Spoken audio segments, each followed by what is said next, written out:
In Oklahoma, Senate Bill 612 is on the governor's desk. It makes it a felony for anyone to perform an abortion except in a medical emergency. Oklahoma State Representative Jim Olson is one of the bill's authors. Oh, I have no doubt they're very strongly pro-life in my part of the state, and I think that's true in most areas of the state as well. After the Texas abortion law went into effect last year, Texans flooded Oklahoma clinics. Trust Women has a clinic in Oklahoma City and one in Wichita, Kansas. It's really a tragic situation happening now. Zach Gingrich-Gaylord with Trust Women says about 2/3 of patients in their Oklahoma City clinic are from Texas.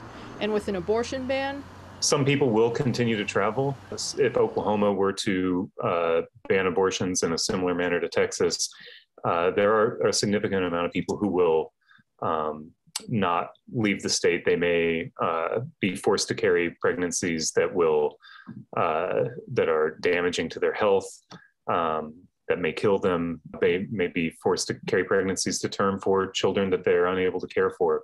It's a really, really disastrous situation. Planned Parenthood of Greater Texas says from January of 2021 to January of 2022, there was a 2,000% increase in patients traveling from Planned Parenthood centers in Texas to their clinics in Oklahoma. We were already at a stretched capacity trying to provide abortion care to patients seeking it.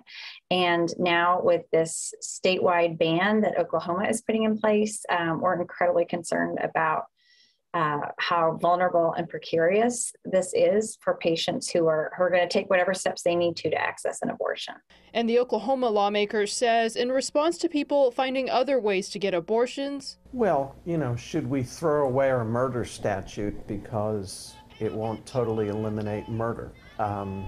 No. Supporters of the Texas law say, we don't believe that elective abortion is ethical. We believe that elective abortion represents an act of violence, an act of injustice. But opponents say an Oklahoma ban would create an additional challenge. Because of Texas's extreme abortion restrictions, we've got so many patients that we see who are 2 days too late to be able to safely access an abortion at a healthcare setting here in Texas. And so now they're forced to leave the state.